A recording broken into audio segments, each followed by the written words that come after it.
life itself in that kind of nebulous form, life. So there wasn't a God figure or an intelligence, a spiritual or universal intelligence,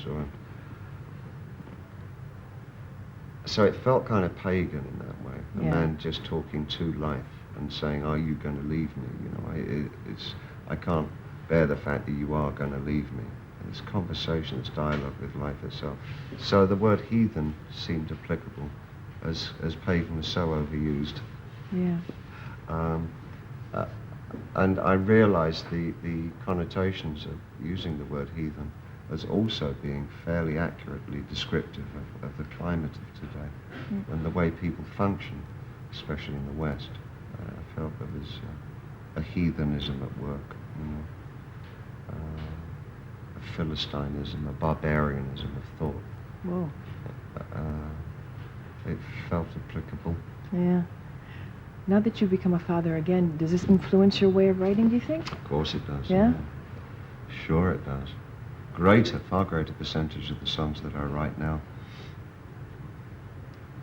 bear the future and the survival of my child in mind when they're being written. You know? And I do tend to see things, or try very hard to see things through her perspective. There's a song called Afraid also that, does that have anything to do with what you might be afraid of? Well, no, I mean, that was, it is I guess it's lightly, it's kind of an ironic song, I suppose, in as much as what I'm saying in the song is that I won't be afraid if I adhere to all the rules of society, and if I play the game, and if I become a lesser person, I won't be afraid. So it's kind of, it's flaunting its dishonesty in a way.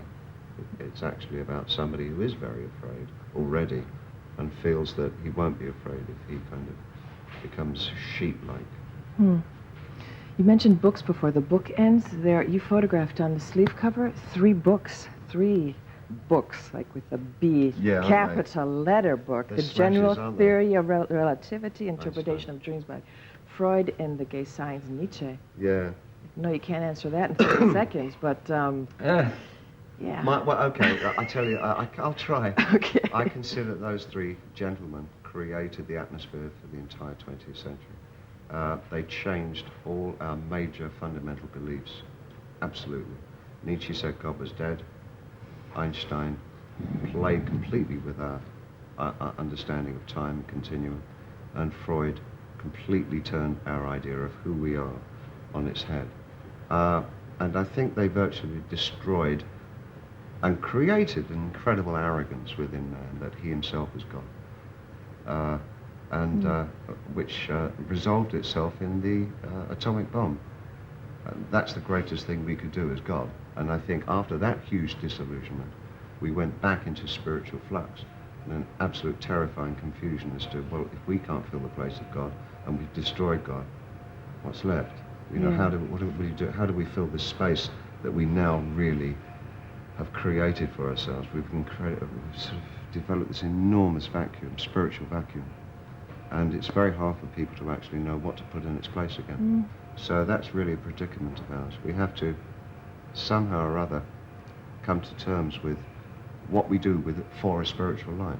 What do we have as a spiritual life now? Now there is no God, and now we know we are not God. What do we resign ourselves to the fact that there is no spiritual life? Okay, fine. So how do we deal with that? Are we grown up enough to believe that we are merely another species of animal, and that is it? In which case there is no structure, no plan, no master plan, no evolution, that we're going somewhere, that we'll reach our zenith, which is all about trying to create some idea of immortality for ourselves. We need desperately to believe that there's a plan, or that we're going somewhere, that we're evolving. And are we grown up enough to be able to live without that support system? That it is what it is, and that's all it is, and can we cope on a day-to-day basis, rather than create false expectations for the future? One last question. Sorry about that. No, that was fantastic. I wish I could talk to you more about that. One last question. You talked about going places. Space and time are mentioned many times. I in can't your even interview. get on an airplane. Would you? So you wouldn't go into Would space I do that? now that you can? No, never. I would loathe it. I don't believe there was it. one point where I wouldn't take a hotel room above the 8th floor. I'm such a chicken. I don't know what it was, but I do know what a lot of it was. But no, I wouldn't get on board a space. I mean, I've only ever used space and that kind of isolation and alienation as a more of a metaphysical thing, you know, the idea. I use the exteriors to symbolize the interior. And all my songs are about space, are actually about inside me, you know, it's not a very deep thing. But no, I have no plans to make contact. With Martians or something, No, go to the moon. I have enough problems contacting my next door neighbor. Thank you very much, David. That's that was my fun. pleasure. That was nice to talk to you. Good to talk with you too. Yeah.